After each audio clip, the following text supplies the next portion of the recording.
భద్రాద్రి కొత్తగూడెం జిల్లాలోని Sitarama project main కాలువ పనులు, డిస్ట్రిబ్యూటరీ కెనాల్ పనులను మంత్రి తుమ్మల నాగేశ్వరరావు పరిశీలించారు. అశ్వాపురం మండలంలోని మారెళ్లపాడు వద్ద 25 కోట్ల రూపాయలతో నిర్మిస్తున్న ఎత్తిపోతల పథకం పనులను వ్యవసాయ శాఖ మంత్రి తుమ్మల నాగేశ్వరరావు పర్యవేక్షించారు.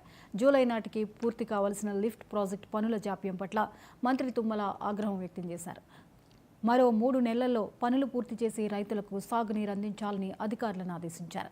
సీతారామ ప్రాజెక్టు మెయిన్ కాలువ పనులు పూర్తయ్యాయి. డిస్ట్రిబ్యూటరీ కెనాల్ పనులు వేగంగా జరుగుతున్నాయని మంత్రి తుమ్మల చెప్పారు. మరో 3 నెలల్లో పనులు పూర్తి చేసి రైతులకు సాగునీరు అందిస్తామని, పినపాక నియోజకవర్గం పరిధిలోని 25,000 ఎకరాలకు సాగునీరు అందుతుందని మంత్రి చెప్పారు.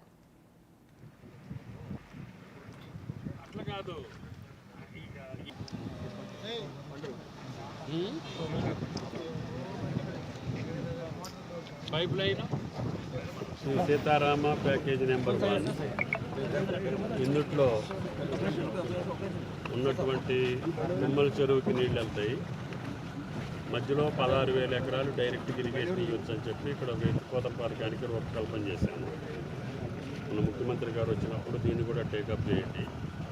ఈ పినపాక నియోజకవర్గంలో తర్వాత ఉన్న కొత్తగూడెం నియోజకవర్గం, తర్వాత అశ్వరావుపేట నియోజకవర్గం, తర్వాత ఉన్నటువంటి వైరా నియోజకవర్గం, వీటికి కూడా గోదావరి నీటి ఇచ్చుకునే అవకాశాలు ఉన్నాయి.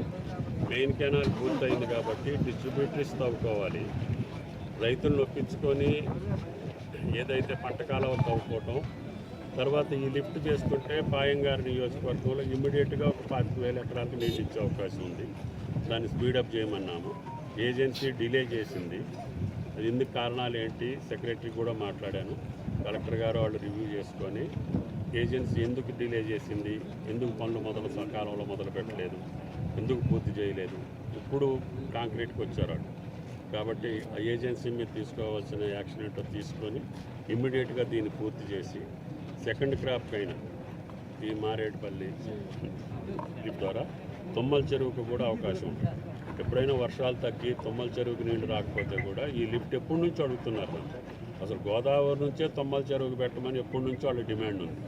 కానీ ఇప్పుడు ఎట్లాగో లిఫ్ట్ కెనాల్ వచ్చింది కాబట్టి ఇందుట్లో నుంచి దీన్ని ప్రపోజ్ చేశాము. ఇది కూడా వెంటనే పూర్తి చేసి రేపు వచ్చే అక్టోబర్, నవంబర్ కల్లా ఈ లిఫ్ట్ ఇరిగేషన్ పూర్తి చేయాలనేది ప్రభుత్వం యొక్క సంకల్పం. దానికి అధికారులు కూడా శ్రద్ధ వహించి వెంటనే ఈ పనులు ఆగకుండా పైప్ లైన్ తోటి సహా పంప్ హౌస్ కూడా. ఛత్తీస్గఢ్లోని నేషనల్ పార్క్ అడవి